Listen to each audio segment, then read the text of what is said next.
Os pequenos negócios fazem parte da vida de milhões de brasileiros. São responsáveis por mais da metade dos empregos formais no Brasil. E o Sebrae estimula o conhecimento para alavancar pequenos negócios. A gente aprendeu, por exemplo, a enxugar custos ou ampliar nossos custos de acordo com a necessidade efetiva e com a demanda efetiva que a gente recebesse. Para empreender, ampliar ou inovar, conte com o Sebrae.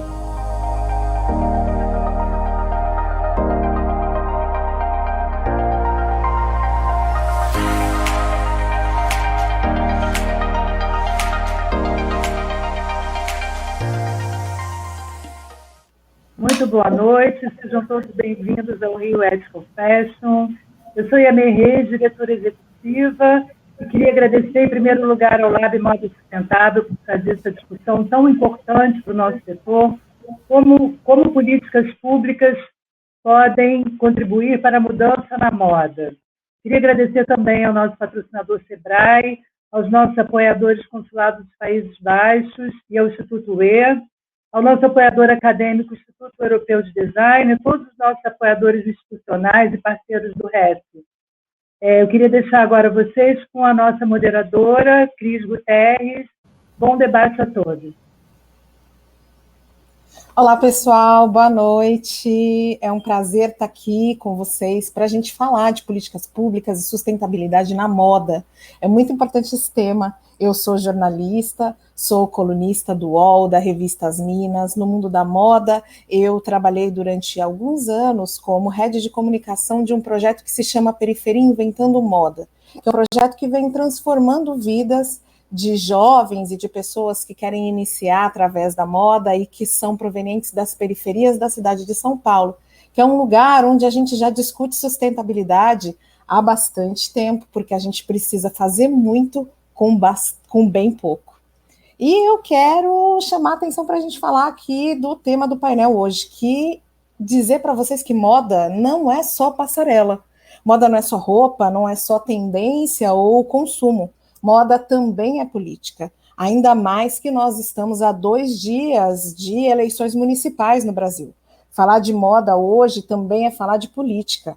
Ao longo de toda a cadeia, desde a produção até a venda final ao consumidor, a moda se organiza politicamente.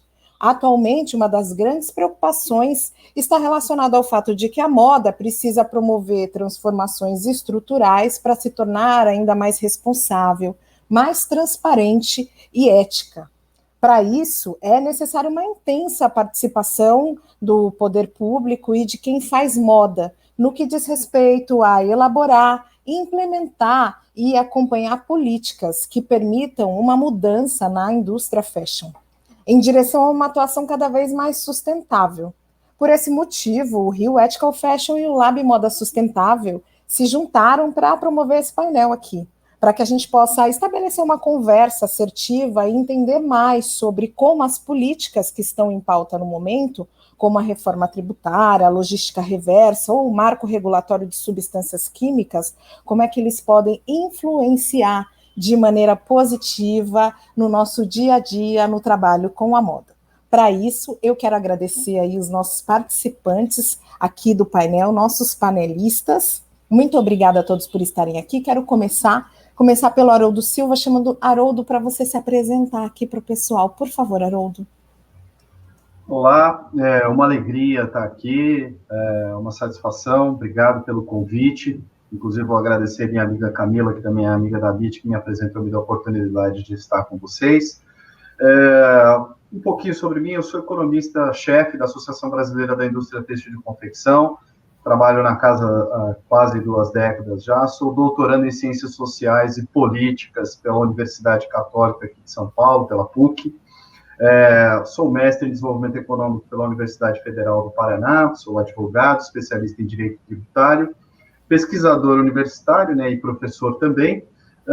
Sou consultor de instituições de classe empresarial, sou conselheiro do Conselho Regional de Economia de São Paulo, eleito para mandato até 2022, e sou membro do Contexto, que é um instituto da Fiesp. É uma reunião em que os empresários destacam as dificuldades e a forma de atuação.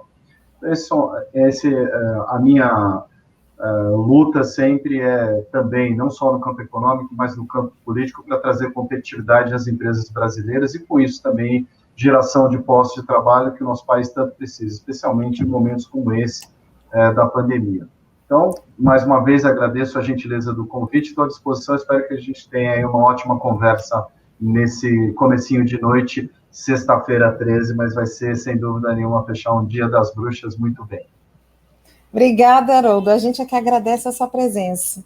Agora quero chamar o Sérgio Mileto. Por favor, Sérgio.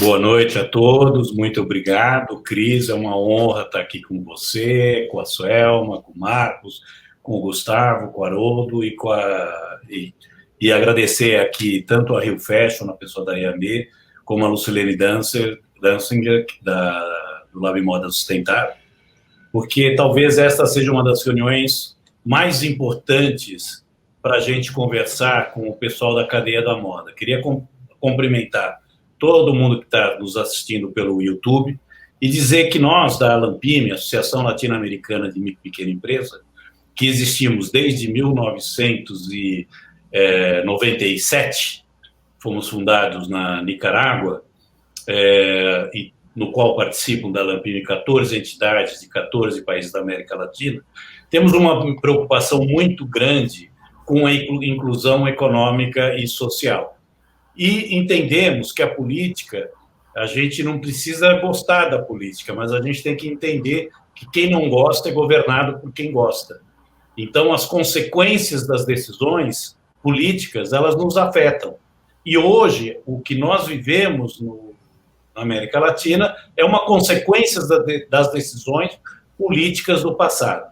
Então, eu queria saudar essa iniciativa, que é muito importante para que a gente possa, ao menos, sensibilizar os atores da cadeia da moda a participarem da discussão deste projeto, agora específico, que está aí, que é o da reforma tributária. Tem 4 propostas aí em andamento, que a gente vai tentar dar alguns highlights na reunião de hoje. Obrigado.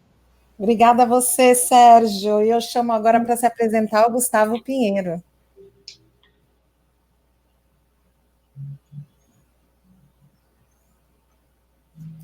Gustavo, seu microfone acho que está fechado. Desculpe, eu estava com um problema aqui com o meu computador. Cris, muito obrigado. Para mim é uma super honra estar aqui com vocês também. Na verdade, eu fiquei super surpreso quando me convidaram, porque eu não entendo absolutamente de moda. Eu falei, acho que a camiseta preta está na moda, mas tem sido meu uniforme desde o começo da pandemia aqui em home office. Bom, eu sou administrador público pela Fundação Getúlio Vargas, né? Me tornei um ativista socioambiental ao longo da minha vida, né? Saí de uma carreira tradicional em finanças, consultoria, fui trabalhar com povos indígenas na Amazônia, lá pelos idos de 2005. Desde então, tenho, né, atuado em causas sociais, ambientais. Eu tive o prazer, né, de trabalhar com a Suelma, né, fomos colegas lá na The Nature Conservancy. Hoje eu atuo no Instituto Clima e Sociedade, onde eu coordeno um portfólio de economia de baixo carbono. E, enfim, eu queria contribuir para esse debate, né, a gente trazer um pouco das propostas para a reforma tributária verde, né, para esverdear a reforma tributária. E acho que moda está sempre no centro do debate, né, porque é a forma como as pessoas se expressam. Acho que em todas as culturas tem um papel super especial. E no tema que eu atuo hoje mais fortemente, né, que é a mudança do clima, a moda também é muito relevante. A indústria da moda é responsável aí por 10% das emissões de gases de efeito estufa. E isso é mais do que a soma, né, das emissões de aviação internacional e transporte marítimo. E na tendência atual, se nada for feito, né, até 2030, as emissões da indústria da moda vão subir aí mais 50%, né? Então está um pouco ainda na contramão do que a sociedade toda está buscando e do que os países se comprometeram quando em 2015 assinaram o Acordo de Paris, que começou a valer, né, esse ano. e que tudo indica que vai ganhar força aí também com a vitória, né, do Biden, que diz que vai voltar para o Acordo de Paris, né, o Trump tinha abandonado. Então, eu espero que a gente tenha um super debate hoje, um super prazer, né, estar aqui com todos vocês, Cris, Haroldo, Sérgio, Marcos, minha amiga Suelma, que a gente não se via há algum tempo. Surpresa feliz estar aqui junto com ela também hoje. Boa noite para todo mundo que está nos assistindo, especialmente para vocês aqui. Obrigada, Gustavo. E agora eu chamo a Suelma Rosa. Por favor, Suelma. Bom, primeiro eu gostaria de agradecer o convite, é uma satisfação poder discutir o impacto de políticas públicas em qualquer uma das cadeias, não é diferente para a moda, e que bom que a gente está trazendo essa discussão.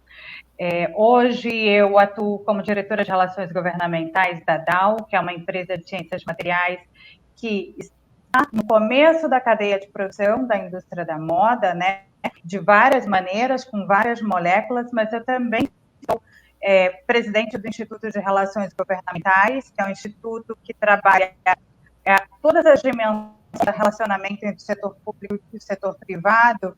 E como o Sérgio nos trouxe, em final de semana de eleições, é responsabilidade de todos os cidadãos uma atuação política, né? Não só na escolha dos seus candidatos, mas principalmente no acompanhamento das políticas públicas. Quando o setor público, quando o legislador, quando o regulador, ele está formulando política pública, ele está legislando, ele não tem informação completa. E é importante que todos os setores da sociedade levem informação para esse processo, que é o processo que forma o nosso país. Então, é muito válido esse debate, eu agradeço. Eu sou também internacionalista de formação, toda uma trajetória em política internacional e comparada, política doméstica, doutorado na Sorbonne em ciência política, e o meu coração está dividido em dois lados, né? Um lado, e todos eles são internacionais. Um lado é a economia e a política internacional, dentro do marco do comércio internacional, que eu acho que aqui é uma discussão importante, inclusive para o tema que o Gustavo nos traz, de mudanças do clima. E o outro lado é o meio ambiente, a sustentabilidade. E eu fico muito feliz que a gente esteja discutindo dentro da cadeia da moda esse comportamento ético, porque a gente também vai falar sobre trabalho responsável, sobre esse compromisso com produção e consumo sustentável, e sobre uma cadeia de produção que seja limpa e que proteja tanto a saúde humana quanto o meio ambiente. Então, é uma satisfação estar com vocês e vai ser muito divertido, apesar de que no primeiro momento não é tão fashion o tema de gestão de substâncias químicas. Mas eu quero convencer a todos de que é sim. Eu concordo com você, não é no primeiro momento talvez a gente falando, mas quando a gente entende exatamente quais são os ganhos que nós teremos, principalmente em um âmbito global, aí ele se torna super fashion na moda e em tempo, né? Obrigada, Suelma. E quero chamar por último o Marcos Matos para se apresentar, por favor, Marcos. Obrigado, Cris. Oi, pessoal. Boa tarde, né? Para mim é um super prazer estar aqui com todos vocês nesse debate. Acho que vai ser uma discussão muito bacana. Eu acho que também é super bacana a gente estar com pessoas aqui discutindo super, né, que tem bastante conhecimento nesse assunto, o Haroldo, o Sérgio, o Gustavo e a Suelma. É uma honra mesmo. Só para contar um pouquinho de mim, eu sou engenheiro, fiz mecatrônica, estudei na Unicamp, e eu acabei indo trabalhar em fundo de investimento, e eu trabalhei muito tempo num fundo que eu cuidava do setor da moda. Então, a gente acabou investindo em empresas como a Arezzo, a Hering, a Marisa. Foram os primeiros contatos aí que eu tive com esse setor, que é um setor muito bacana, né, que é bem importante aí para a sociedade. Depois eu acabei indo trabalhar numa empresa, tocando a área financeira, que é a Morena Rosa. Então, eu tive bastante contato com o setor, muito legal. E aí eu fiz um MBA em empreendedorismo nos Estados Unidos, na Babson College. E aí, nesse processo aí de várias viagens, acabei vendo a nave mãe, e hoje eu trabalho com reciclagem. Então, eu sou conselheiro, sócio, e eu toco a área de novos negócios e marketing da Eu Reciclo. Para quem não sabe o que é o Reciclo, nós somos uma solução de logística reversa. Então, o nosso modelo é baseado um pouco na solução europeia de certificado de reciclagem, análogo ao crédito de carbono, só que para reciclagem. Então, no fundo, a gente garante que se uma empresa colocou uma embalagem no meio ambiente, a gente garante que a mesma quantidade daquele material é reciclado. E hoje a gente, só para falar um pouco, a gente tem mais de 300 empresas da moda, quando eu falo vestuário, calçados e acessórios hoje que estão com a gente. Então, assim, falar desse tema, acho que tem tudo a ver e vai ser muito legal trazer um pouco do conceito de logística reversa e reciclagem aí para essa discussão de políticas públicas. Mais uma vez, muito obrigado. Obrigada a você, Marcos, e você que está acompanhando aqui o nosso painel ao vivo, pode, ao longo aqui da nossa conversa, mandar suas perguntas, comenta aí que a gente vai fazer as perguntas aqui para os nossos convidados, e para a gente já iniciar com esse tema que é tão fundamental, essencial, a gente vai oferecer aí um tempo de 4 minutos para cada um dos nossos convidados para poder falar um pouquinho, e a gente vai começar pelo Haroldo Silva. Fica à vontade, Haroldo, por favor. Tá ótimo, eu vou tentar me ater aos 4 minutos aí, qualquer coisa me puxem a orelha aí se eu passar um pouquinho mais, tá? Eu vou, então, falar sobre o tema. Bom, feitas as observações iniciais aí, os agradecimentos, eu queria chamar a atenção para alguns pontos que são fundamentais. A gente está falando aqui na cadeia da moda, né? Estamos falando da indústria em especial, foi a visão que pediram para passar. Então, o primeiro aspecto que eu queria trazer é qual é a importância da indústria, né, para o Brasil. A gente está falando de uma reforma tributária, mas primeiro, olha, por que a indústria é importante para um país das dimensões continentais como o Brasil? A indústria brasileira, ela significa mais ou menos 11% do PIB nacional.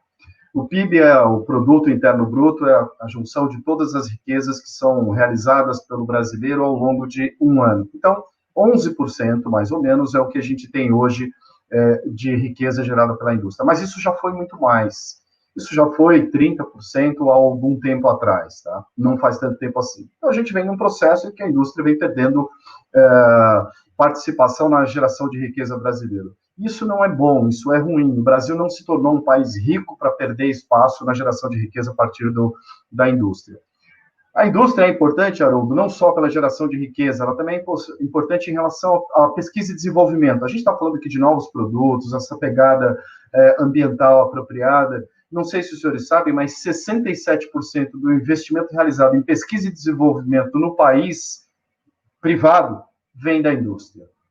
25% da arrecadação de tributos federais vem da indústria. Então, a indústria carrega, então, um peso muito elevado da tributação para ajudar o Brasil ter melhores serviços. Eu acho que essa carga é o primeiro aspecto que a gente precisa, então, dividir essa conta com outros setores para que a gente possa avançar em termos industriais. Então, esse é o aspecto olhando do ponto de vista da indústria. Outra coisa que a gente precisa destacar, nós precisamos de uma reforma tributária, sem dúvida alguma. A indústria precisa de uma reforma tributária, mas não só a indústria, o Brasil precisa de uma reforma tributária, e eu vou explicar quais são alguns dos aspectos que eu considero em relação a isso. Só para dizer para vocês, como a gente está concorrendo em termos internacionais, os colegas já até mencionaram isso, produzir aqui no Brasil custa R$1,5 trilhão de reais a mais do que custa a média da OCDE. Então, esse é um fato específico, esse é um fato brasileiro, sui generis. E o que significa custar a mais do que a média da OCDE? Senhores, a gente não tem os mesmos serviços prestados pelo Estado como acontece na OCDE, mas a gente gasta muito mais. Em termos de burocracia, em termos de custo do trabalho, não estou falando do salário. O Brasil tem uma convenção perversa em que o trabalhador leva pouco para casa e custa muito para quem o emprega. Nesse intervalo, aí você tem um governo expropriando grande parte, especialmente daqueles que ganham menos, que é uma outra questão que a reforma tributária pode ajudar, né? Melhorar a distribuição da carga a partir também, não só do consumo, mas a partir também do salário. Então, nós precisamos de uma reforma tributária porque o Brasil custa muito mais operar, além da complexidade dos tributos, se gasta muito mais aqui do que em outras regiões do mundo. Outro aspecto fundamental, a gente está aqui com patrocínio do Sebrae, está falando de pequenas empresas em especial. Esses problemas não são só das pequenas, são das grandes, mas eu vou destacar para vocês o seguinte: somente no setor têxtil de confecção no Brasil, nós temos 81 mil empresas que estão no regime simplificado.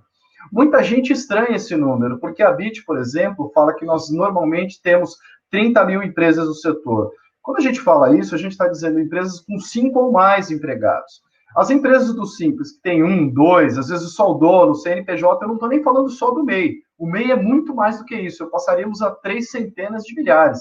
Mas a gente tem 81 mil empresas no nosso setor, ou seja, é muita gente envolvida. Esses dados são dados da Receita Federal. Outro aspecto fundamental. Um bom sistema tributário, ele tem que ser simples, fácil de recolher, o contribuinte não tem que ter dúvida que está fazendo adequadamente, cumprindo todas as suas obrigações acessórias. Ele tem que ser neutro. O que é neutro do ponto de vista econômico? Tanto faz montar uma fábrica aqui, montar em Manaus, montar em Macapá, montar no Rio de Janeiro, montar em São Paulo. Em todos esses lugares eu deveria ter as mesmas condições tributárias. As outras condições é que podem ser diferenciadas. Isso significa um modelo neutro. Tem que ser transparente. O contribuinte tem que saber exatamente quanto ele está pagando. Agora que as notas fiscais trazem, olha, o senhor está pagando aqui desse quilo de açúcar que o senhor está comprando, 10% de ICMS, 10% de PIS e COFINS somados e assim sucessivamente. Mas então vale a pena ser um modelo transparente para que o contribuinte possa exigir das autoridades a boa aplicação desse recurso.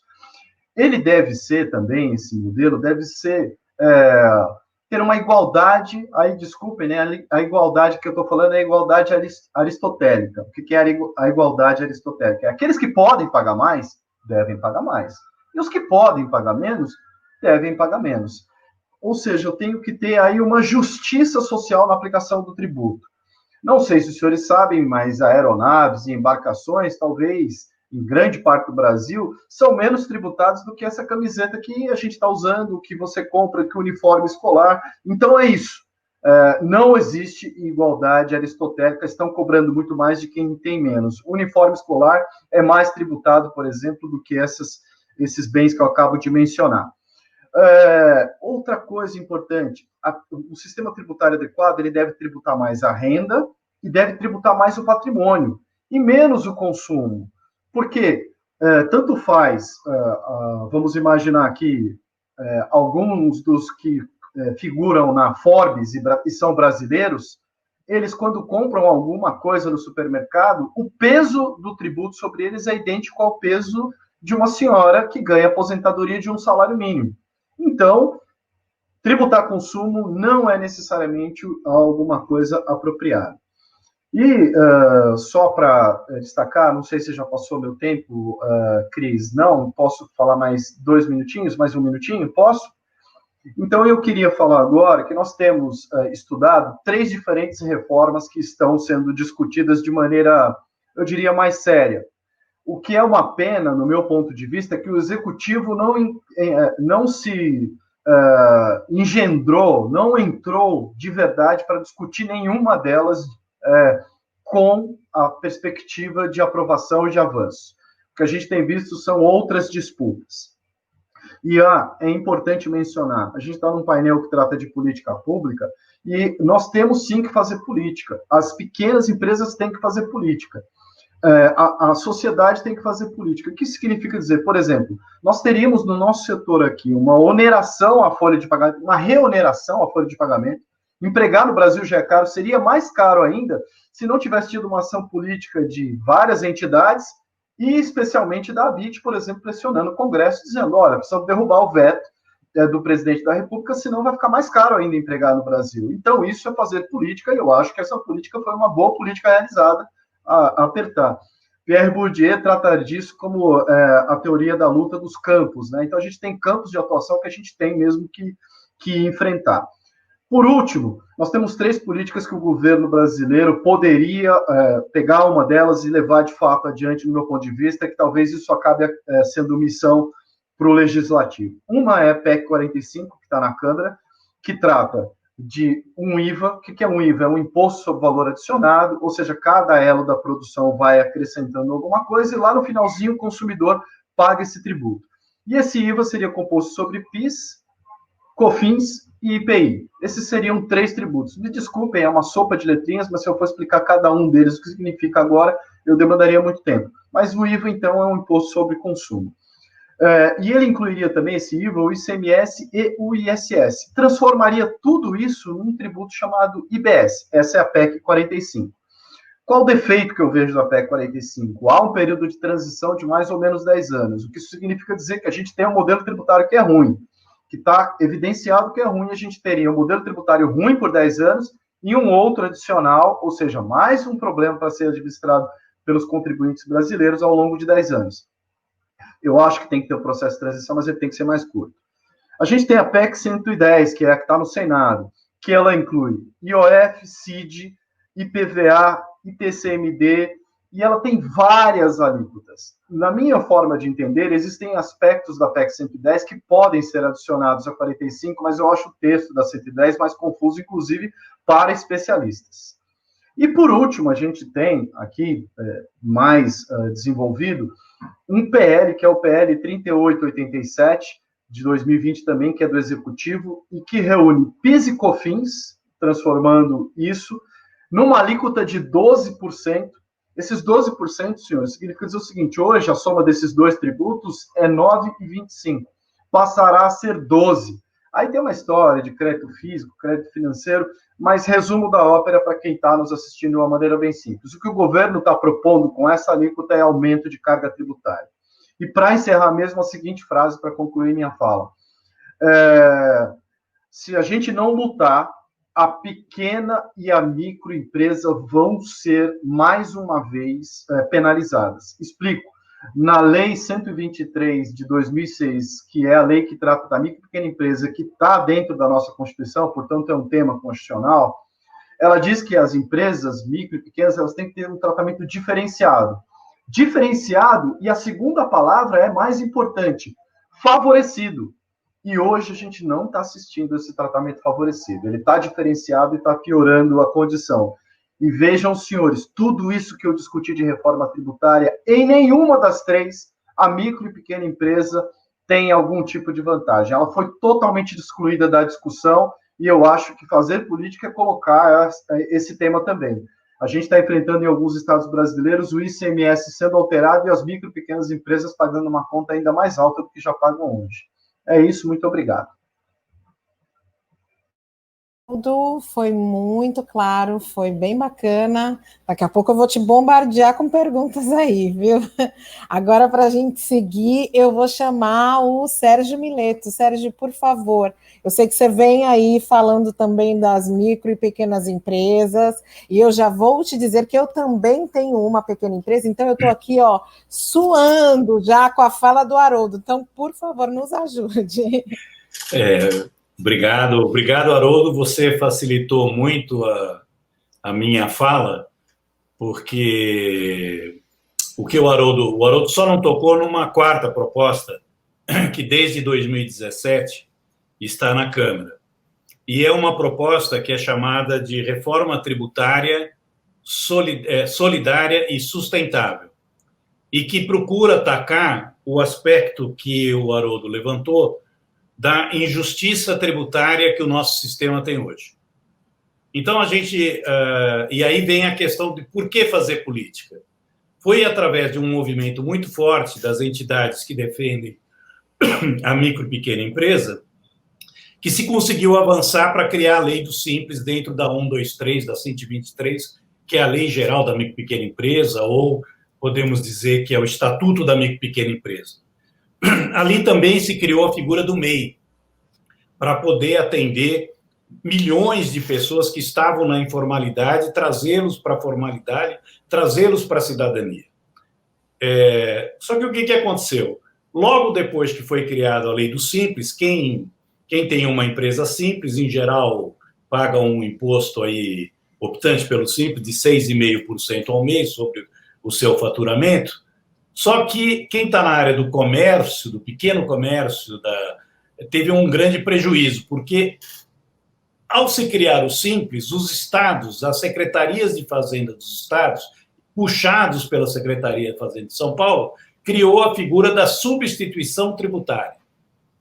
que é isso, gente? Essa palavra não é muito difícil de explicar.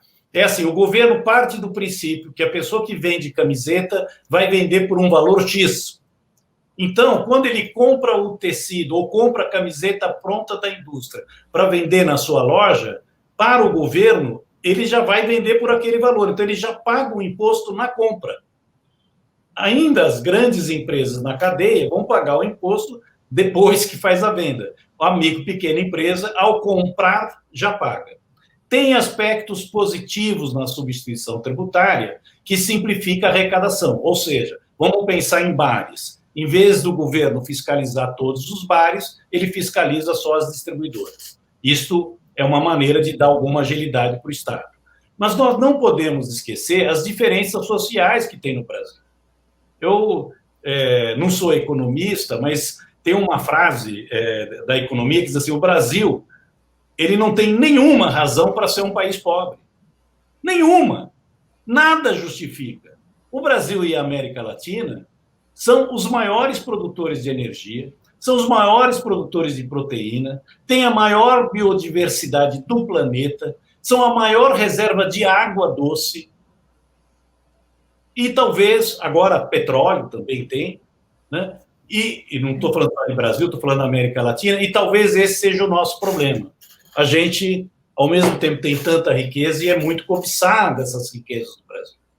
Então, nós temos aqui um tratamento tributário hoje que tributa, por exemplo, você compra uma televisão, estou tentando ser bem simples para aqueles que estão nos assistindo, uma televisão que pague R$400 de imposto. Quem ganha R$4.000 por mês está pagando 10% do que ganha de imposto. Importante entender isso, que R$4.000 em São Paulo, nós estamos falando dos 10% mais ricos. Eu estou querendo sempre frisar essa questão da desigualdade no país. Quem ganha R$40.000 paga somente 4%. E quem ganha, ou seja, quem ganha 1.000 paga 40%, quem ganha 10.000 paga 4%, e quem ganha 100.000 paga 0,4%. Esse exemplo que eu estou trazendo aqui é para dizer, todo o nosso sistema tributário faz com que ele é regressivo, ele tributa mais os mais pobres e menos os mais ricos. Outro exemplo que eu queria trazer aqui para vocês é que o sistema de reforma que está aí, hoje, ele não tributa distribuição de lucro. Então, vamos pegar aqui uma diferença. No Brasil, a arrecadação, 50% da arrecadação vem do consumo, de tudo isso que o Haroldo já colocou aqui para nós. Nos Estados Unidos, eu não vou nem falar de Dinamarca, dos países nórdicos, nos Estados Unidos é só 17%. Só 17%. O que significa isso? Se aquela pessoa que ganha R$4.000 e pagou ou R$1.000 e pagou R$400 de imposto, não pagasse isso de imposto, ele iria consumir em outras coisas. Então, o governo arrecada, o peso do tributo é muito alto, mas ele é muito mais alto para os mais pobres, cometendo uma grande injustiça tributária, porque ele não tributa os mais ricos. É bom lembrar aqui, eu espero que o Haroldo até me corrija, que eu acho que só o Brasil e Estônia não cobram imposto sobre a distribuição de lucro. E aí eu vou dizer, segundo a Forbes agora, nós temos 240 pessoas no Brasil que detêm 25% do PIB. Se nós tributarmos numa reforma tributária de 0,5% a 1,5%, essas 240 pessoas, o que são 240 pessoas? São não se percam, 0,0001% da população brasileira. Se eles tiverem um imposto de 0,5% a 1,5% para ter alguma progressividade, nós conseguiríamos arrecadar em torno de uns 290 bilhões para o país. Fora a tributação sobre venda de patrimônio, nada disso é colocado no nosso imposto. Então, o meu tempo já vi que está estourado aqui, eu só queria sensibilizar as pessoas para que olhassem para a emenda constitucional 178, que foi apresentada pelos partidos de oposição e que está correndo no Congresso e que não tem espaço na mídia. Agradeço muito esse espaço aqui para a gente poder divulgar e poder debater essa outra proposta que procura ser solidária e sustentável. Quem quiser, depois a gente passa o documento, tem 8 medidas ali que podem alavancar o desenvolvimento do país. Nunca vamos esquecer que cada real que circule, principalmente nas periferias, vai para o consumo e naquele consumo do pequeno negócio vai para a indústria. Para fechar, queria dizer que eu estou totalmente de acordo com o Haroldo de que é a indústria que nos fará desenvolver tecnologia. Nós precisamos libertar o Brasil de ser um simples aplicador de tecnologia do hemisfério norte para ser um desenvolvedor de tecnologia. E, para isso, nós precisamos ter um apoio muito forte para a indústria nacional. Sérgio, muito obrigada. A sua fala foi muito importante, principalmente para que a gente pudesse entender como é que se mantém, como é que é feita uma manutenção dessa estrutura tão desigual no Brasil, que faz com que a gente tenha uma minoria sendo dona da maior parte das nossas riquezas. Para a gente continuar ainda dentro do assunto de reforma tributária, mas agora num pensamento mais esverdeado, nós vamos chamar o Gustavo Pinheiro. Por favor, Gustavo. Obrigado, Cris.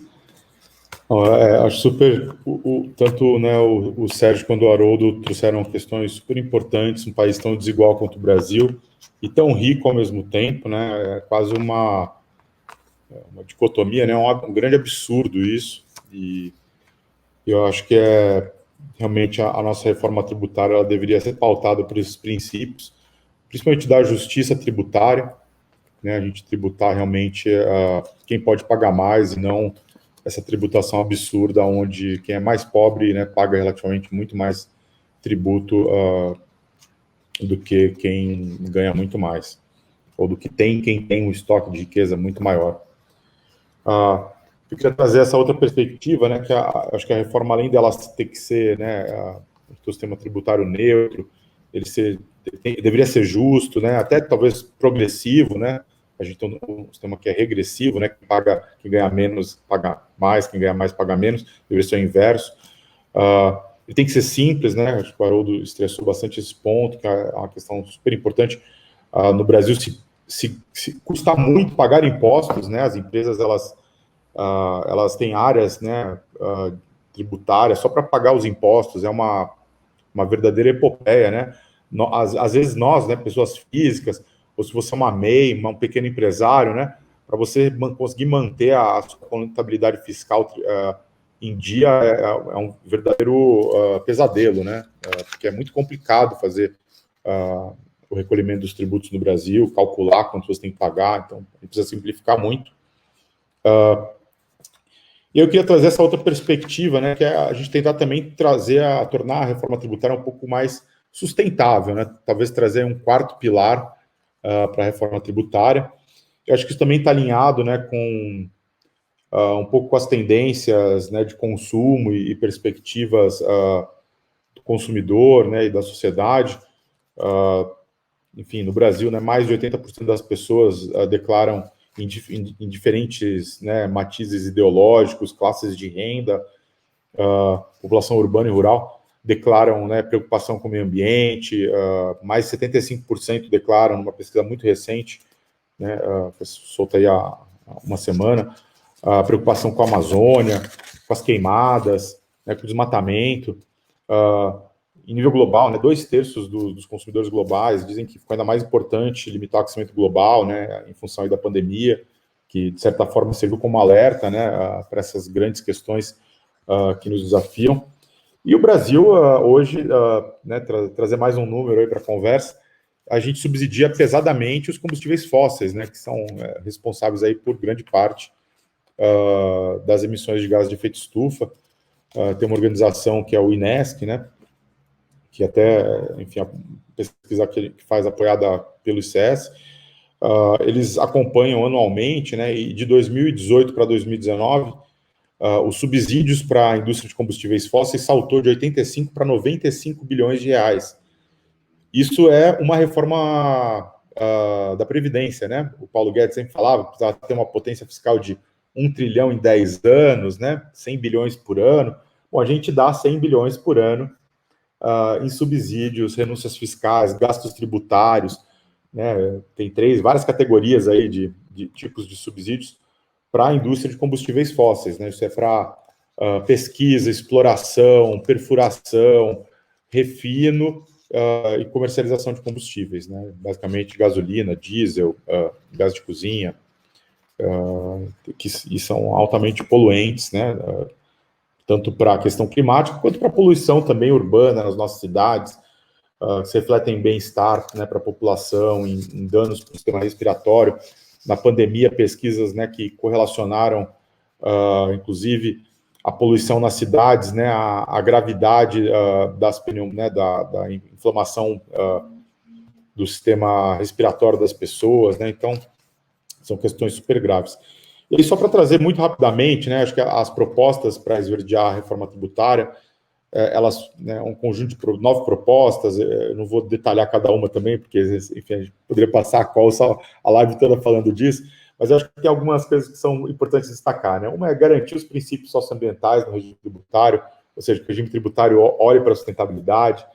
A outra coisa, né, o Haroldo e o Sérgio falaram um pouquinho aí, né, do IBS, que vem substituir o ICMS, né, o Imposto sobre Valor Agregado, ou sobre bens e serviços, na redação que está dada na PEC 45. A ideia também é criar o IBS ecológico, né, para que os estados e municípios que tenham boas práticas e resultados ambientais possam ser compensados por isso com receitas. Tem uma proposta também para fomentar o desenvolvimento sustentável para povos indígenas, populações tradicionais e locais, pequenos e microempreendedores e também agricultores familiares, né, tratá-los de forma diferenciada no regime tributário.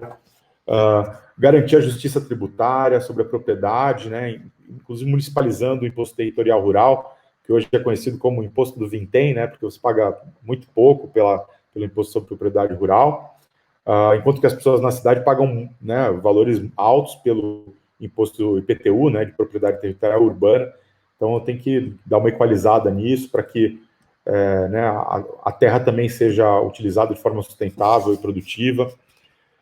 Transformar a CID de combustíveis, né, que é o imposto que incide sobre os combustíveis, todos os combustíveis, né, etanol, gasolina, diesel, numa CID de carbono, né, para que ela incida a partir justamente de um parâmetro de emissões, ou seja, aquele combustível que contribui mais para a mudança do clima, né, mais para o aquecimento global, que emite mais gás de efeito de estufa, ele tem uma alíquota maior, e aquele combustível que emite menos, ele tem uma alíquota menor, então você, assim, incentiva o consumidor a escolher, né, um combustível menos poluente do que o outro e contribui para reduzir a emissão de poluentes, assegurar a estabilidade climática. Também explicitar na reforma a possibilidade da tributação da externalidade negativa, né, um termo econômico aí, só os economistas entenderam, mas a externalidade é tudo aquilo que faz mal, né, na atividade econômica, tudo que você faz que faz mal para alguém, seja para o meio ambiente, para as pessoas, a gente chama isso de externalidade. Então, a questão é que o tributo, a gente possa tributar aquilo que faz mal, né, e assim incentivar aquilo que faz bem a se desenvolver. E aí, as últimas 3 propostas são 9, né? Compensar a tributação sobre atividades econômicas verdes, ou seja, se essa camiseta foi produzida com algodão orgânico e ela, né, é super sustentável, foi feita por costureiras que recebem salários justos, que ela receba uma tributação menor do que uma camiseta que foi feita com algodão, né, carregado de agrotóxicos, que poluiu os rios, que utilizou trabalho, né, mal remunerado, ou às vezes até análogo à, né, escravidão moderna. Então, que a gente consiga diferenciar isso através de uma taxonomia específica para negócios verdes e sustentáveis, como a União Europeia está fazendo agora, né, e como vários outros países e blocos econômicos devem vir a fazer. E, finalmente, né, as últimas 2, proibir o subsídio de atividades intensamente poluentes, né, como hoje eu mencionei ali a combustíveis fósseis, para a gente acabar com a guerra fiscal pela poluição, né? Hoje, muitas vezes, os prefeitos, os governadores, eles brigam para ter uma fábrica poluente e oferecem benefícios fiscais porque eles olham para os empregos que vão ser gerados. E isso deveria ser proibido, né? A gente deveria passar a régua, as regras ambientais têm que ser as mesmas no Brasil todo e não permitir esse tipo de guerra fiscal pela poluição. E, finalmente, nessas regras de transição, né, que são propostas, daí, os 10 anos para migrar de um sistema para o outro, que a gente também diferencie as atividades poluentes das não poluentes e que a gente ofereça a eliminação gradual de subsídios para aquilo que é não poluente. Então, as propostas elas até vão na linha de equalizar tudo, né? Mas que a gente acabe primeiro com os tributos, né, com os subsídios fiscais para aquilo que faz mal, para que a gente possa, efetivamente, como sociedade, avançar para né, um conjunto econômico, uma atividade econômica, setores da economia sustentáveis que gerem mais bem-estar para a nossa população. Então, são essas as 9 propostas e, enfim, depois a gente pode debater um pouquinho mais. Muito obrigado, Cris. Agora eu sei. Até um pouco mais. Agora nós vamos trazer a Suelma Rosa. Por favor, Suelma, para a gente falar um pouco mais aí também de marco regulatório. Bora lá conversar, Suelma. Bom, Cris, para a gente conversar sobre uma moda efetivamente ética e sustentável, a gente precisa levar em consideração os padrões de consumo e os padrões de produção, né, de toda a cadeia da moda. Então, para essa minha camisa branca simples, de algodão, sustentável, justo como mencionava o Gustavo, chegar até mim, tem toda uma cadeia de produção. E essa cadeia precisa considerar alguns aspectos que são muito importantes no marco da sustentabilidade, né? Os aspectos sociais, a gente precisa garantir que toda a produção seja justa com cada um dos agentes do elo, né, e que a gente não tenha, por exemplo, como mencionou o Gustavo também, trabalho análogo ao trabalho escravo moderno. A gente precisa que a produção seja economicamente viável, né, e que seja justa economicamente. A gente sabe que a cadeia da moda é uma cadeia muito extensa, né, que vai desde o produtor rural lá do algodão até o vendedor que às vezes ainda está informal ou já é um microempreendedor individual ali na ponta da 25 de março, para dar um exemplo de São Paulo. Toda essa cadeia ela precisa incorporar responsabilidades sustentáveis. E, por fim, a questão ambiental. Então, no marco dessa produção sustentável, a gente precisa observar quais são os insumos que são incluídos nesse processo. Eu costumo dizer que tudo é química, né? Às vezes a gente tem uma sensação que só o que é sintético que é química. Não, tudo na vida é química. Da empresa onde eu trabalho, 95% das coisas que vocês usaram hoje ao longo do dia tocou alguma molécula que foi desenvolvida pela indústria química, tá? E o que isso implica? Isso implica dizer que a gente precisa garantir que a gente saiba quais são esses produtos, qual é o perfil desse produto, qual é o risco que essa substância química ela traz e quais são as regras de uso. Então, trabalhar uma discussão sobre o marco regulatório de substâncias químicas, ou melhor, de gestão de risco de substâncias químicas, na prática, está trazendo para o país um padrão de produção que exige que cada um do elo da cadeia, mas principalmente os produtores no início do elo, sejam responsáveis pelo controle de exposição ao risco e pelas instruções de manuseio. Um paralelo que eu gosto de fazer quando eu falo sobre a importância de gestão de risco de substâncias químicas, sou eu na cozinha quando eu explodi a panela de pressão. A minha mãe, ela sempre cozinhou e nunca explodiu panela de pressão.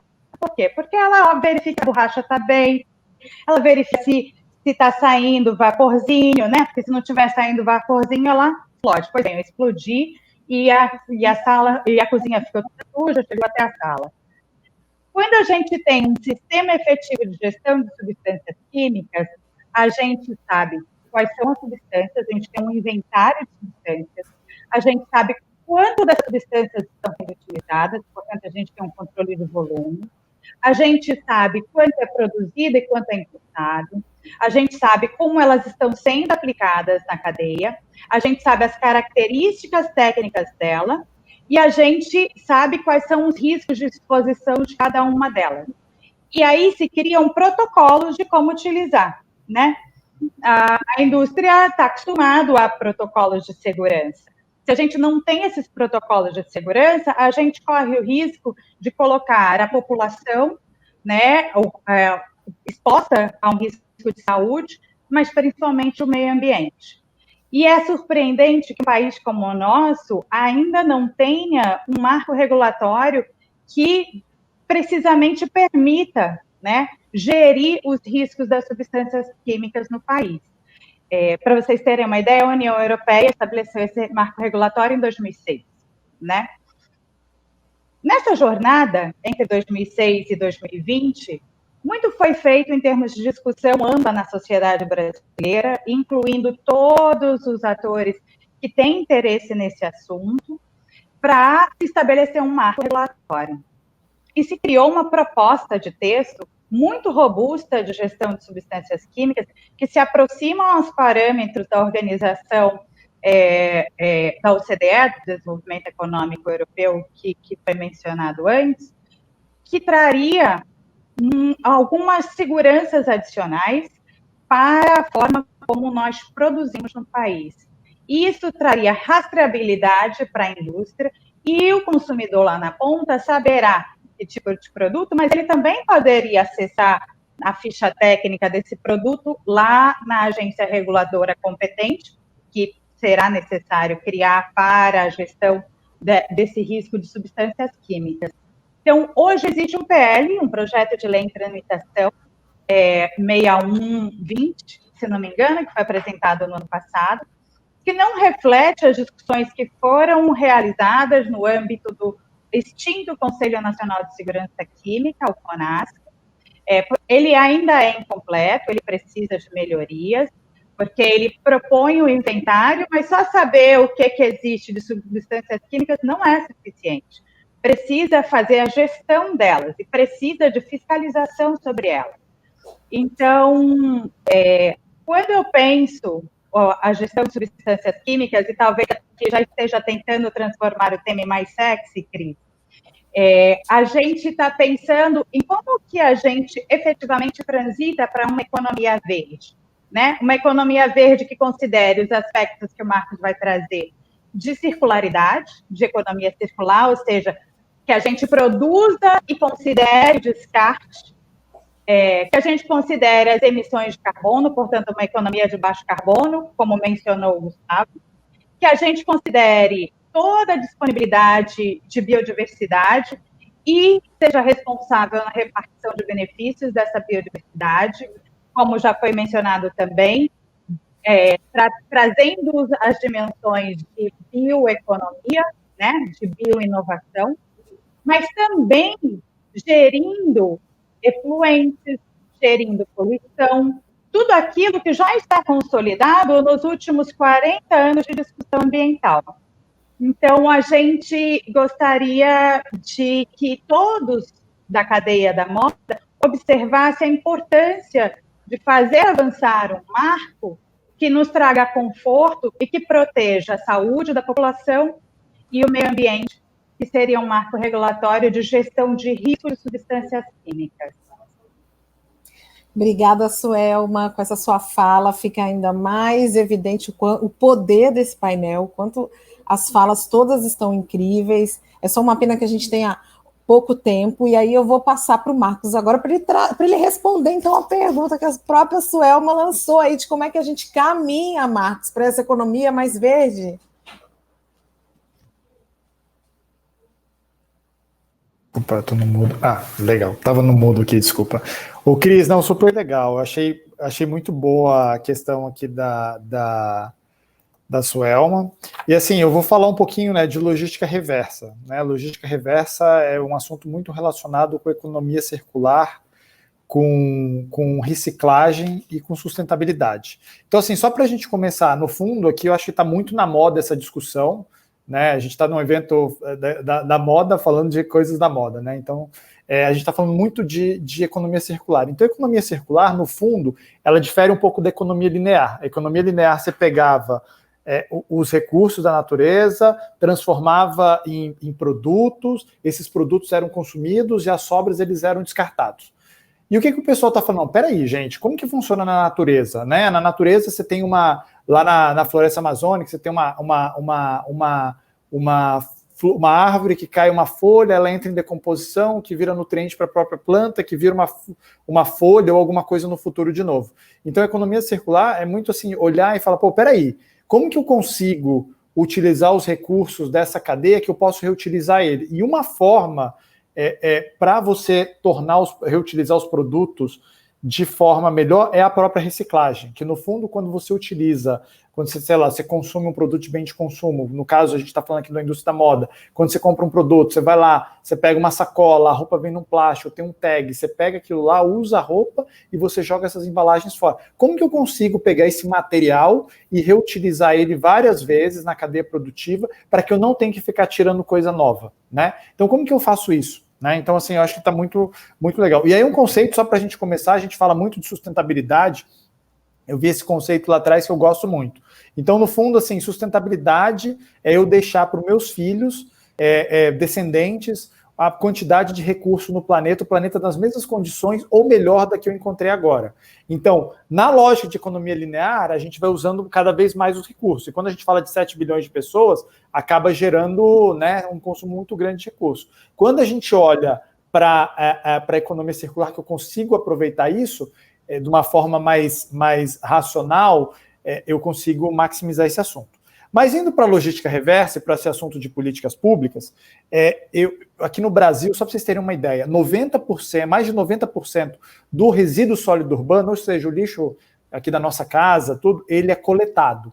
Então, o que acontece? Passa um caminhão coletado, mas só de 3 a 5% do total desse resíduo do lixo que é reciclável, 3 a 5% de fato é reciclado. Então, isso é um número muito baixo. Né? E aí você começa a ver, não, peraí, mas como que isso funciona no mundo? Aí os países europeus acabam sendo benchmark. A gente gosta muito de uma coisa que aconteceu na Espanha, na Alemanha. Então, na Espanha, só para vocês terem uma ideia, em 1998, 5% das embalagens pós-consumo de fato eram recicladas.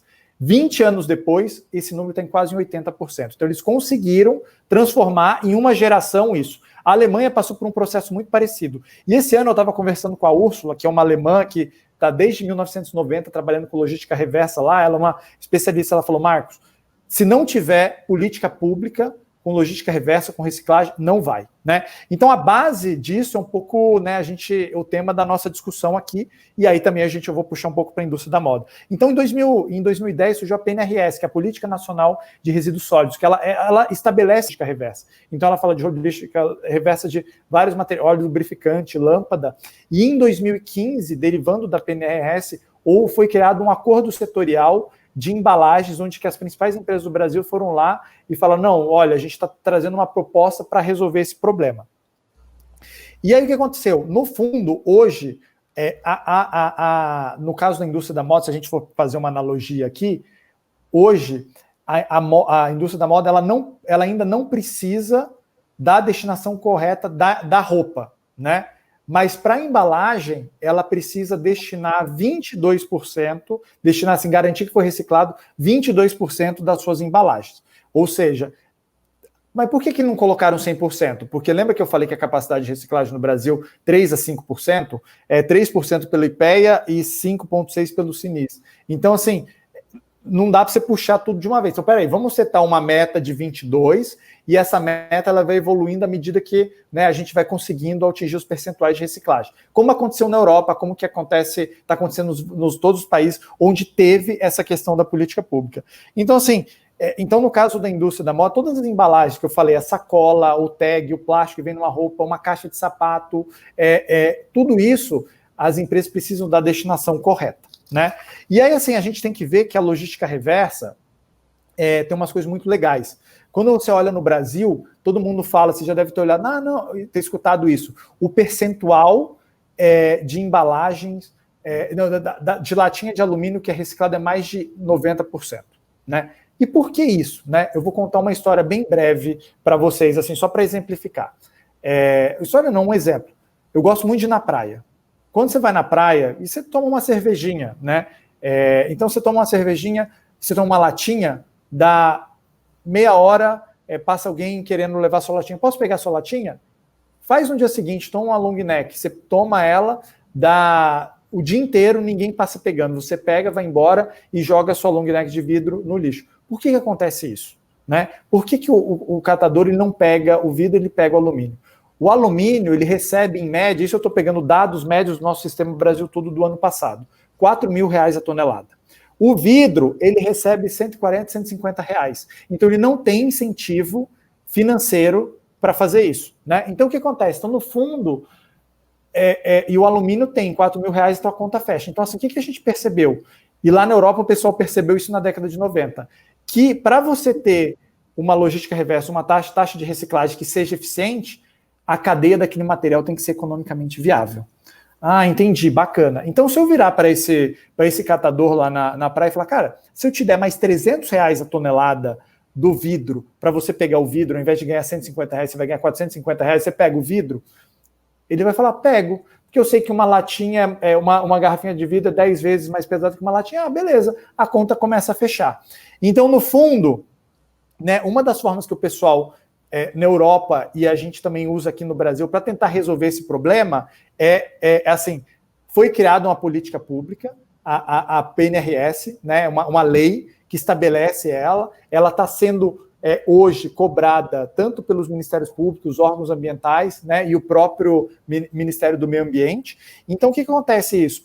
Como que a gente consegue fazer que isso faça sentido? Né? Então, assim, se a gente dá um incentivo financeiro, que nem até o Gustavo falou, o que acontece? Quando você compra um produto de bem de consumo, eu comprei um sapato, eu comprei uma latinha de refrigerante, depois que eu consumi o produto, eu jogo a embalagem, eu gero uma externalidade negativa. Né? Então, assim, o meu produto gerou uma externalidade negativa. E o catador, o reciclador, quem está fazendo esse processo de triagem, ele está tirando esse resíduo do meio ambiente, então ele está gerando uma externalidade positiva. Então, assim, peraí, gente, se a gente usar a força dessa cadeia, das empresas, da cadeia que gera essa externalidade negativa, com a cadeia que gera externalidade positiva, e a gente gerar um incentivo da que gera externalidade negativa para positiva, não dá para a gente transformar um pouco essa indústria? Pois bem, então assim, foi um pouco aí como que a gente interpreta um pouco esse cenário aí da reciclagem, uma das soluções que a gente viu funcionar lá fora e a gente acredita que é muito assim. Então, se eu conseguir tornar a cadeia daqueles materiais economicamente viáveis, eu vou aumentar as taxas de reciclagem. O que a gente percebeu com vários, que aí eu estou trazendo um pouco também, tipo, um pouco da teoria e com a prática que a gente exemplificou. Muitos dos operadores, seja cooperativas, operador privado, que faz essa triagem, a partir do momento que a gente colocou esse certificado de reciclagem, que é bem parecido com o conceito do crédito carbono, só que para reciclagem, a gente percebeu que houve um começo de aumento de taxas de reciclagem no Brasil. Nossa, que legal! Então vamos começar a fazer esse negócio. Então, assim, e aí o que a gente percebeu das empresas? As empresas, elas se conscientizaram e falaram, peraí, tem uma questão do consumidor que está cada vez mais consciente, e aí ele vai cobrar também as empresas e tem uma política, uma lei que vai fechar isso. Então, o consumidor mais atento com essa lei funcionando e investimentos corretos, a gente consegue melhorar essa cadeia de reciclagem. Desculpa se eu passei um pouquinho. Imagina, Marcos, obrigada. Os temas, na verdade, eles são complexos e importantes, demandam mesmo que a gente fique um pouco mais nessa discussão, mas infelizmente a gente não tem tanto tempo, e eu estou aqui percebendo, né, no caminhar das nossas conversas, eu tinha ideia de que nós ainda estávamos muito longe de um cenário sustentável não só para a moda, mas para toda uma sociedade, e depois dessas conversas eu estou vendo que o caminhar é muito mais longo ainda do que eu imaginava. Para a gente começar a debater aqui um pouquinho no curto tempo que a gente tem, eu já vou direto para as perguntas do público. E aí, Haroldo, voltando lá para a nossa conversa inicial da reforma tributária, eu tenho aqui a Camila, que traz aqui uma pergunta para você, perguntando se as propostas que estão em andamento no Congresso, elas tendem a se endereçar às questões da informalidade no setor, né? Tá ótimo. Obrigado pela pergunta, Camila, pergunta qualificada. A resposta é, lamentavelmente, não. Eu não vejo que a gente está caminhando com vistas ou com preocupação em relação à informalidade. A informalidade, do ponto de vista dos agentes que estão mais mobilizados, daqueles que estão fazendo políticas públicas, né, daqueles que estão, tanto os formuladores quanto aqueles que são, de fato, organizados para pressionar, não estão tendo essa questão da informalidade como tema principal, então isso, na minha avaliação, não está no radar. E explico por quê. A informalidade, lamentavelmente, ela está mais afeta aqueles que são pequenos, os micros, os muito pequenininhos. Nós temos 250 mil MEIs no nosso setor, dados da Receita Federal. Nós temos um gigantesco número de empresas pequenas no nosso setor. Eu acabei de mencionar para vocês, lá a gente tem quase 100 mil empresas que estão no Simples. E as reformas tributárias, como eu acabei de mencionar, nenhuma delas está preocupada com isso. E outro detalhe, se a gente tiver... O que vai modificar essa condição? As pessoas... Quem está hoje na informalidade, uma parcela muito grande desses está porque é caro ser formal. Porque é caro, porque não, em tese, ele vai pagar juros mais caros para banco sendo informal, ele vai ter dificuldades com os seus clientes, ele vai ter inúmeras dificuldades. Não é bom ser informal, mas ser formal é muito caro. E explico. Na fala do Sérgio, por exemplo, ele mencionou que a alíquota do Simples é 6,5%, mas a alíquota do Simples é 6,5% se você estiver bem no comecinho. Se aumentou o faturamento, você vai rapidinho para 14,5%. E o que é pior, se você crescer um pouquinho, você é expulso do Simples. E aí o Fernando Pimentel, nosso presidente, ele usa muito uma analogia para falar sobre isso, que é a síndrome de Peter Pan. As empresas brasileiras não querem crescer, têm medo de crescer, elas não querem se desenvolver, porque senão elas são obrigadas a sair do regime simplificado. E se a gente tem o regime simplificado, significa dizer que os outros não são simples. Este é, no meu ponto de vista, o maior problema. E a gente precisa muito de indústria, gente. Vale lembrar para vocês, quando a gente teve o problema da Covid, por exemplo, o que a gente fez? Rapidamente, a indústria da moda toda se mobilizou e começou a fazer máscara. Salvamos milhões de vidas ou milhares de vidas, porque essa indústria que fazia toda a moda que a gente assiste, ela passou a fazer muito rapidamente máscaras para ajudar, para complementar a renda e etc. Então, a gente teve a capacidade de fazer uma reconversão industrial muito rapidamente. E aí, uma fala só sobre a questão que o Gustavo mencionou, e já encerro a partir daqui. O Gustavo foi muito feliz quando ele falou dessa questão de, olha, você tem que tentar tributar menos os produtos sustentáveis. Eu vejo com alguma dificuldade, mas é possível, gente inteligente trabalhando nesse tema, como o Gustavo e todos nós aqui envolvidos nessa busca. Mas eu acho, Gustavo, que a gente tem que tomar um cuidado gigantesco para a gente não pressionar só com que aqui dentro do nosso país a gente cumpra todas as obrigações. Porque senão a gente vai ter empregos sendo levados para países que não têm a mesma compliance que a gente tem, e simplesmente esse problema deixa de ser um problema brasileiro e passa a ser para outro lugar. Então a gente tem que cuidar de uma sintonia fina muito grande, porque o produto importado, nós não temos jurisdição para verificar, para analisar se isso está. Claro que as grandes redes de varejo, os consumidores conscientes, como disse aí o Marcos, como disse a Suelma, podem ajudar muito. Mas temos que ter esse cuidado, viu, Gustavo? Senão a gente expulsa o problema daqui e perde empregos, especialmente num momento como esse que a gente vem sofrendo aí, com a taxa de desemprego brasileira, se você contar todos aqueles que estão desocupados, mas que têm subocupação, a gente vai chegar a 25%. Então, a gente tem uma tragédia nacional, a gente pode, inclusive, aumentar essa tragédia, se não tiver muito cuidado na hora de aplicar as boas intenções que a gente tem aqui. É isso, obrigado. Sérgio, queria... a gente tem um tema tão complexo e a gente precisava de muito mais tempo para conversar sobre ele, mas eu quero te pedir aí uma resposta rápida O pessoal está perguntando lá no fórum quais as bancadas parlamentares que estão defendendo a reforma tributária verde e a emenda 178. Muito rápido, eu te diria que existe uma proposta apresentada pelo bloco da oposição. É uma proposta feita em bloco. E que, infelizmente, como ela propõe tributar esses 240 mais ricos, e como entre eles estão os donos das cadeias de rádio e televisão, simplesmente essas pessoas não são chamadas para o debate. Então, a proposta de reforma tributária solidária e sustentável não está sendo discutida, porque não interessa para as grandes jogar luz sobre isso. Essa é uma aflição que a gente tem. Queria lembrar vocês, olha, 25 milhões de brasileiros, são dados que eu tive acesso agora da PUC, baseado no IBGE, 25 milhões de brasileiros ganham, em média, R$ 130 por mês. É desse país que nós estamos falando. Mais 29 milhões de brasileiros ganham R$ 320 por mês.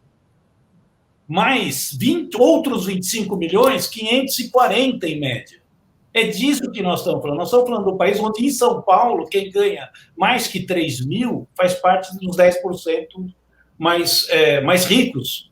Então, se nós não olharmos para as diferenças sociais, nós não vamos conseguir entender. Quero fazer um parênteses para dizer aqui o seguinte, olha, a AIDS, o Brasil virou uma referência no tratamento da AIDS. O Brasil está conseguindo colocar todos os recursos do SUS. Importante aqui dizer que hoje 80% da arrecadação nacional vem de quem ganha até 4 salários mínimos. 80%. Então, esses 80% do que entra para bancar o SUS, que queriam acabar com o SUS, vem da população mais pobre. Então, se nós não entendermos que o nosso grande problema, aqui não é que eu discordo do Haroldo, eu concordo com o Haroldo, tem que ser simples para todo mundo. A tributação no consumo é um absurdo tributar no consumo. É um absurdo. Se você for para os países nórdicos, você vai ver que a diferença que acontece. Eu citei aqui os Estados Unidos, que é 17% só vem do consumo. O resto vem da renda, vem da propriedade. Né? É claro que as pessoas, Haroldo, vão ficar na informalidade.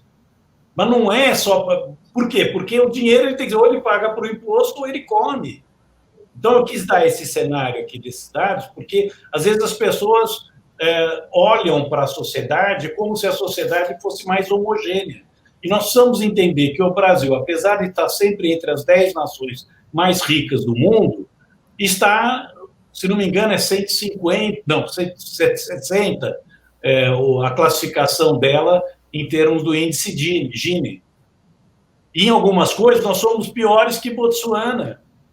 Então, primeiro, queria fazer uma provocação. Eu estou achando maravilhoso esse papo, ele não vai se esgotar aqui, a gente vai ter que aprofundar. Eu acho que essas pessoas que estão aqui, aprendi muito aqui com a Suelma, com o Gustavo, com o Marcos, com o Haroldo. Eu acho que nós podíamos levar isso adiante, porque não existe discordância nenhuma do que o Haroldo está falando, do que eu estou falando, nenhuma. Talvez a gente está olhando um aspecto um pouco... Claro que a gente quer ter incentivo para a indústria nacional de produtos que gerem energia renovável, mas também nós precisamos ter clareza de que nós não podemos cair no lobby das exportadoras e da indústria espanhola, chinesa, alemã, que quer nos exportar os seus produtos. Nós temos capacidade de produzir. Eu encerro aqui dizendo assim, nós matamos a Gurgel. Vocês são jovens, vocês não devem lembrar o que era a Gurgel. A Gurgel fez o primeiro carro elétrico do mundo. Nós matamos, o nosso governo matou a Gurgel. Matou a Gradiente, quando a Gradiente quis criar no Brasil uma indústria de componentes. Eu fui conselheiro da Fundação Abrinq, o pessoal de brinquedo deixou de ser indústria para ser importador de brinquedo, porque é mais fácil. E aí nós não desenvolvemos técnica. O que nós pagamos de royalty é um absurdo. Foi falado aqui de isenção. A indústria automobilística tem recebido 80 bilhões de dólares por ano em isenção. Enquanto o cara na periferia está recebendo R$130 por mês. O que eu tenho levantado é assim, nós precisamos entender que pobreza e miséria é a maior pandemia hoje do mundo, e no Brasil podemos dizer que é um exemplo dessa gravidade, e precisávamos olhar para a miséria da mesma forma que a gente olha para a AIDS, da forma que nós estamos olhando para a Covid, senão vai aparecer outros vírus.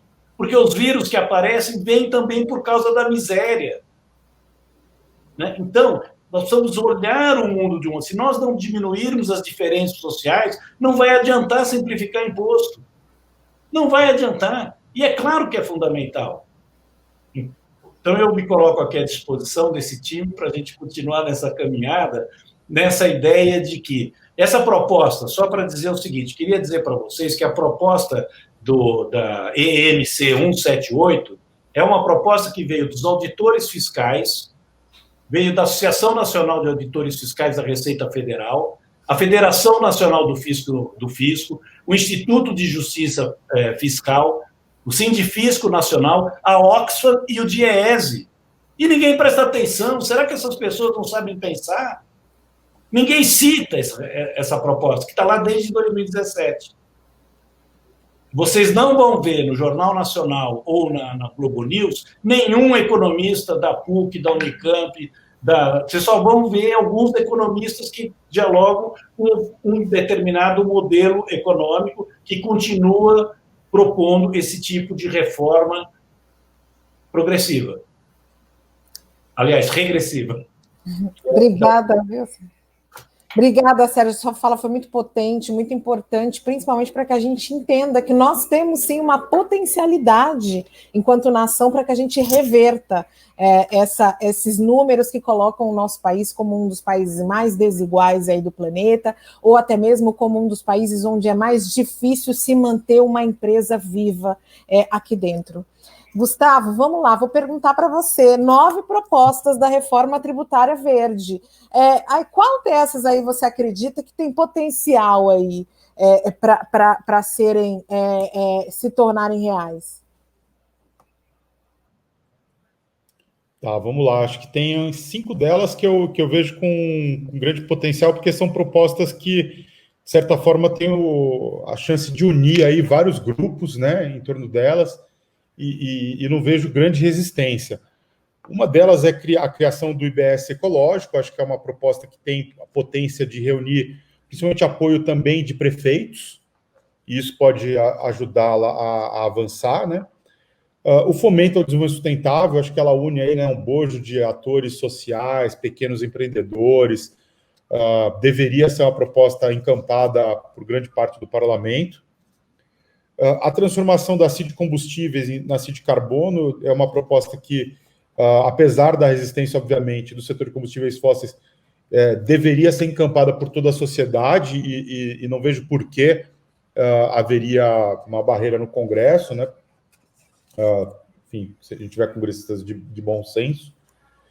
Eu acho que a possibilidade de tributação de externalidade, né, que já é um princípio constitucional, também não deveria né, ter nenhuma resistência, e principalmente a compensação de tributação sobre atividades econômicas verdes, né, a taxonomia, que até foi comentado, né, a questão do risco da gente se desindustrializar e começar a importar produtos ao criar uma taxonomia interna, mas eu queria ressaltar a necessidade de que a taxonomia, né, de produtos e empresas, né, verdes no Brasil, ela tem que estar também associada a uma revisão, né, da nomenclatura comum do Mercosul, né, o NCM, para que ela seja refletida também nos códigos de importação e exportação de produtos, e possivelmente até nos CFOPs, né, nos códigos fiscais de operação e prestações de comércio exterior. Então, isso deve entrar também no debate, né, tanto dos acordos internacionais de comércio,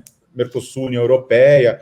A verdade é que a gente vai ver muito fortemente, a sua é uma especialista em comércio exterior, pode falar muito melhor do que eu disso, mas cada vez mais, né, a diplomacia ambiental começa a entrar também no campo da diplomacia comercial, e a gente vai ver que os acordos comerciais vão começar a trazer normas ambientais com muita força.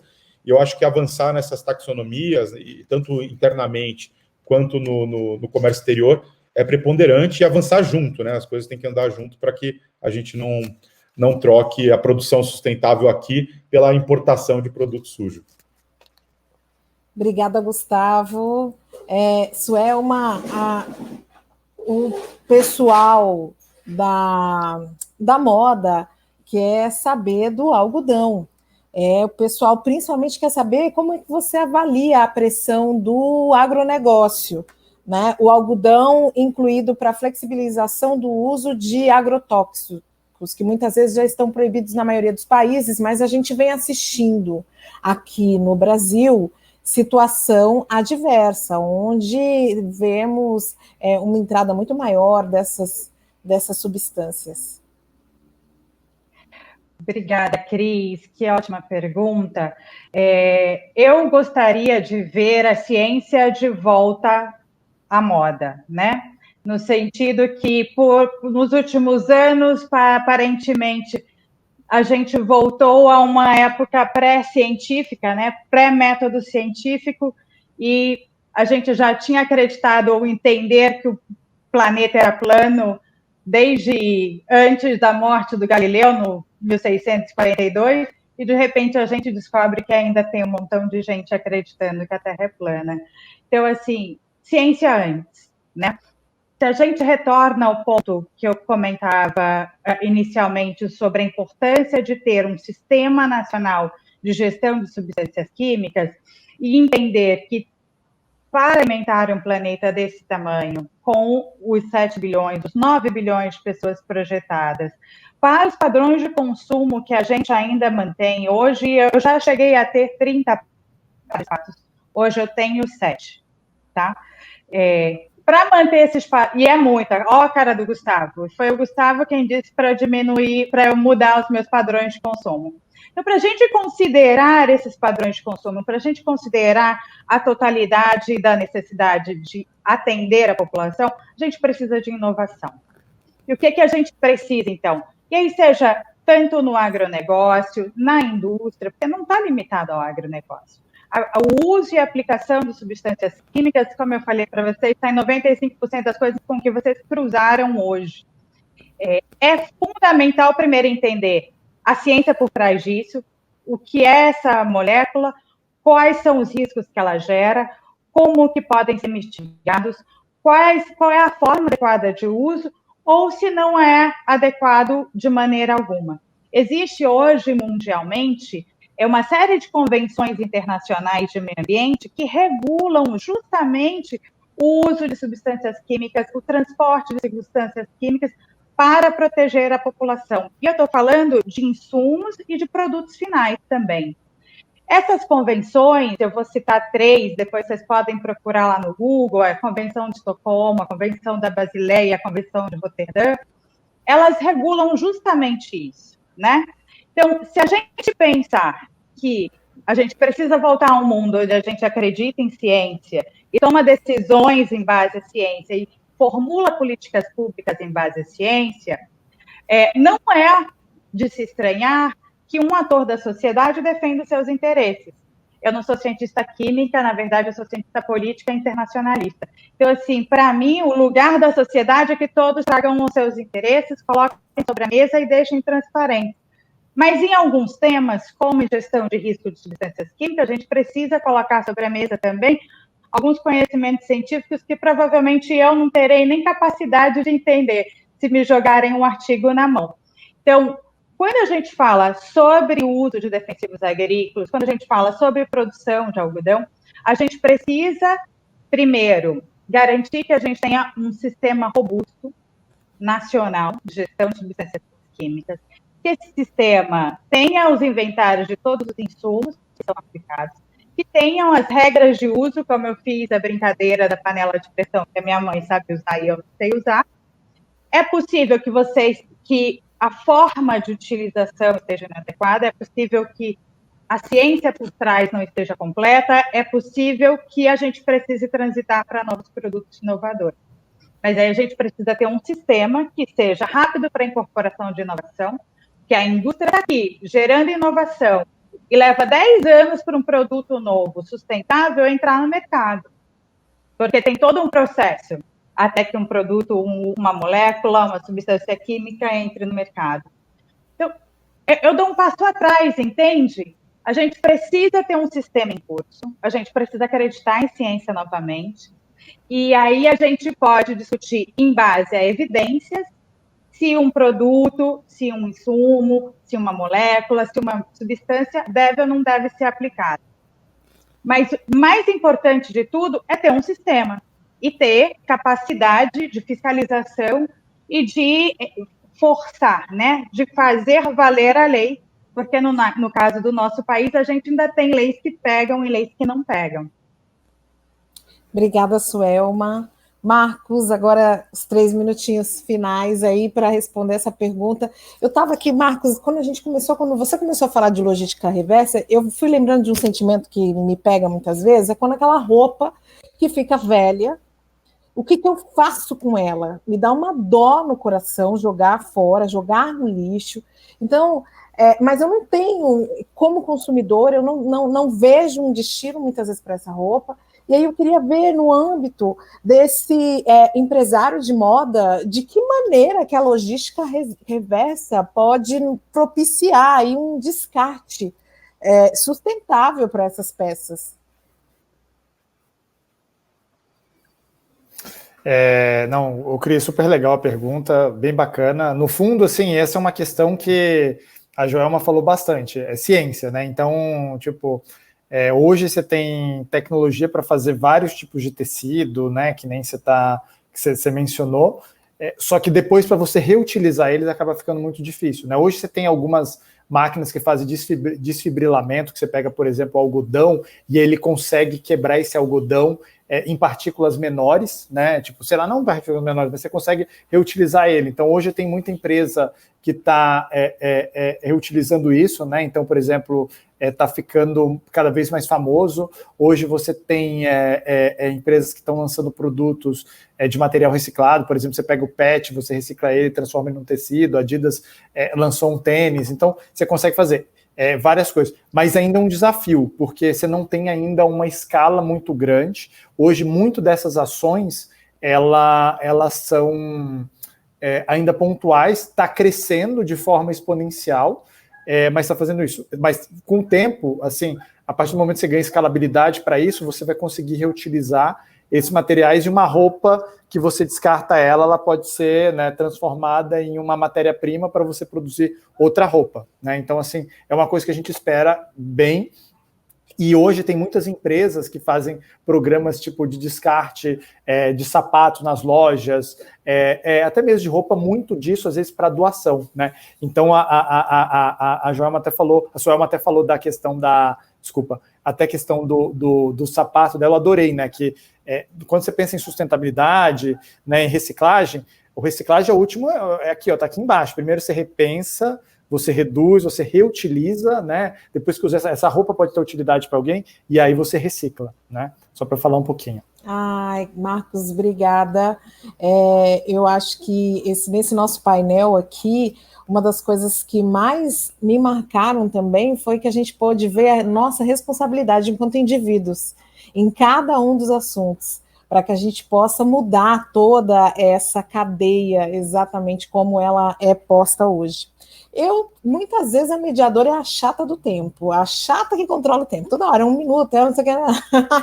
Então, agora, eu sou novamente a tia chata que controla o tempo, porque eu vou pedir para vocês finalizarem naquela mesma ordem que a gente começou das apresentações, mas é uma finalização de 1 minuto. É algo quase que impossível. Pedir para que vocês tragam aí uma fala final em 1 minuto. Mas eu vou começar pelo Haroldo. Por favor, Haroldo. Bom, mais uma vez, então, foi uma honra estar aqui com vocês. Ouvi gente que eu não tinha escutado até então, e com tanta qualidade, com tanto conteúdo. Obrigado, Gustavo, Marcos, Cris, Sérgio, Suelma. Foi um aprendizado para mim. Mas eu acho que a missão principal nossa aqui é fazer aí o que o Sebrae está estimulando, o que os organizadores fizeram, né, o Lab Moda Sustentável, que é colocar esses temas para serem discutidos, olhar diferentes visões, ver efeitos colaterais que não tinham sido pensados até então e focar, né? Eu acho que nós temos que ver a nossa forma de ação política conhecer, talvez, melhor as questões que o Sérgio colocou, essa proposta que está sendo de emenda constitucional, que trata especificamente aí, talvez, das empresas do regime simplificado, entender melhor e tentar contribuir de forma mais apropriada. Ele foi muito feliz quando mencionou que essa talvez seja menos conhecida, que ela não tem espaço. A pergunta é por que ela não tem espaço? Ele respondeu para a gente que talvez não interesse a muita gente. Então, vamos tentar entender isso. E, por fim, eu, mesmo sabendo que a gente tem que tributar mais a riqueza, o patrimônio, etc., a gente também tem que ter o seguinte cuidado. Alguns países fizeram isso, né, foram tributar muito fortemente, de uma maneira muito rápida, as pessoas mais ricas daquele país, e o que você teve foi uma fuga de capitais. O Piketty explica isso no livro dele, então vamos tomar cuidado, a gente pode e deve fazer isso, mas tem maneiras apropriadas e a justiça social não vai ser a gente afastando riqueza, né, seja ela qual for, e sim fazendo com que aqueles que têm menos hoje também possam participar dessa riqueza. Então é isso, em 1 minuto, vale a pena, mais uma vez agradecer vocês e dizer que fechei a sexta-feira 13 com muita sorte de conhecer pessoas como vocês. Muito obrigado. Né? Obrigada, Haroldo. Sérgio, 1 minuto para você, por favor. Também agradecer muito, agradecer a Haroldo, Suelma, Gustavo, Marco, que vontade de continuar essa conversa com vocês, que vontade de a gente poder aprofundar como é que a gente pode criar uma proposta, talvez uma outra proposta que seja mais de consenso, que abrigue as coisas boas da 45, da 110 e da 178. A gente sabe que não tem varinha de condão, mas a gente sabe também que o salário mínimo de 1940 equivaleria hoje a R$5.000. E nós temos milhões de pessoas recebendo menos metade de um salário mínimo. Se a gente não olhar para a desigualdade, a gente não vai estar enxugando o gelo. Ninguém vai comprar uma camiseta de algodão orgânico ganhando R$150. Nós precisamos melhorar a capacidade de compra das pessoas. Senão nós vamos matar o capitalismo. É disso que nós estamos matando o capitalismo, esses caras. Então nós precisamos olhar para todo mundo que está produzindo, que está preocupado em trabalhar, em produzir, olhar para esse capital improdutivo e fazer com que esse capital cumpra a sua função social, que é desenvolver o país e o planeta com justiça social e sustentabilidade. Obrigado a todos. Tem um livro que chama Salvando o Capitalismo dos Capitalistas, viu? Só fica essa referência aí. Gustavo, por favor, Gustavo, suas considerações finais? Obrigado, Cris. Para mim também é super prazer essa conversa aqui. Eu acho que, enfim, vamos depois, né, trocar contatos aí, Sérgio, Marcos, Haroldo, Cris, a Suelma, eu já tenho contato. Acho que a gente precisa realmente aprofundar esse debate. Acho que tem muitas questões a serem colocadas. A gente sabe que, infelizmente, né, a reforma possível não é a melhor reforma, né?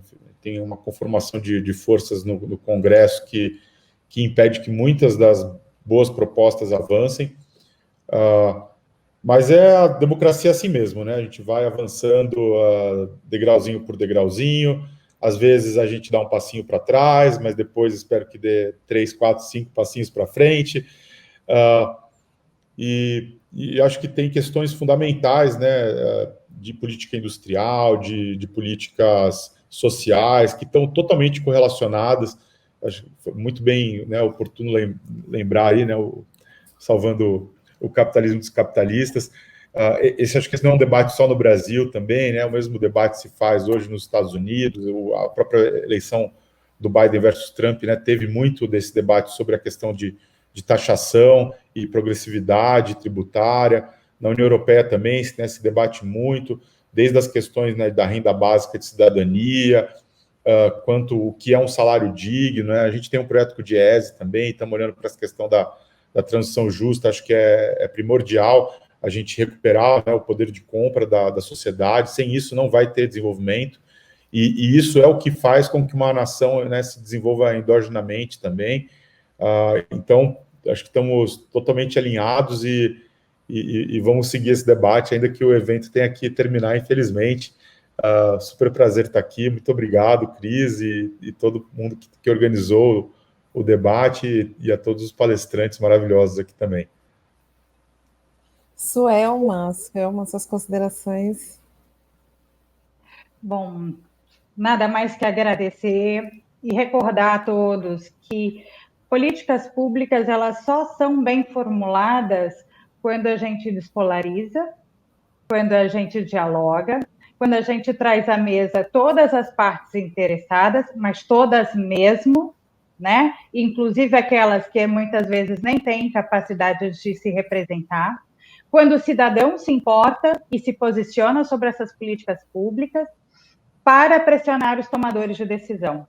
Então, aqui conectando as nossas duas conversas, né, o lado tributário e o lado ambiental e sustentável, que é o lugar onde eu atuo quase todos os dias, nada do que a gente constrói será feita sem despolarizar, sem diálogo, sem todo mundo à mesa.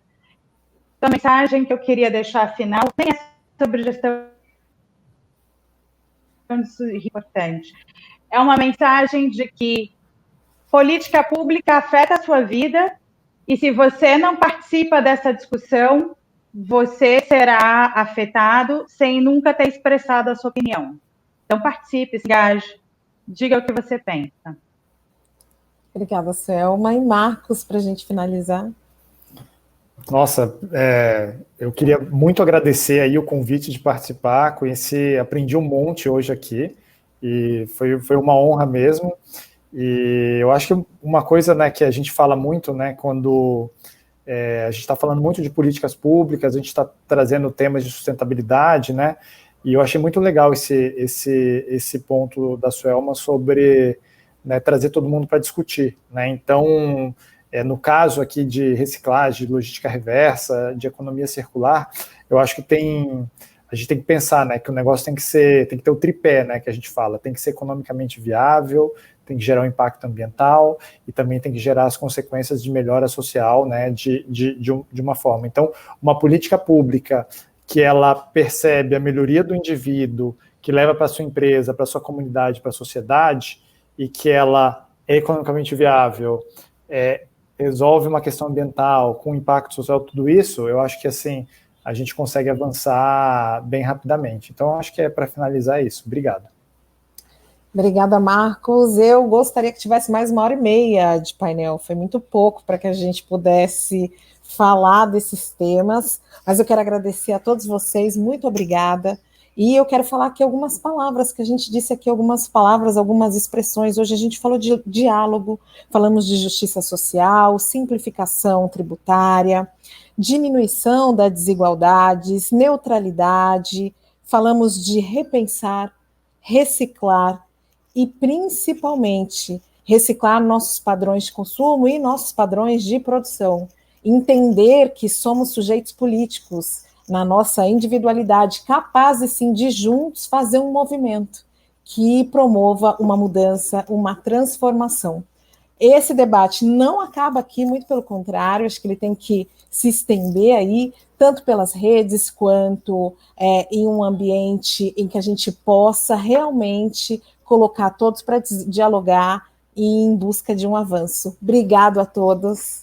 Esse painel foi muito incrível, eu só tenho a agradecer.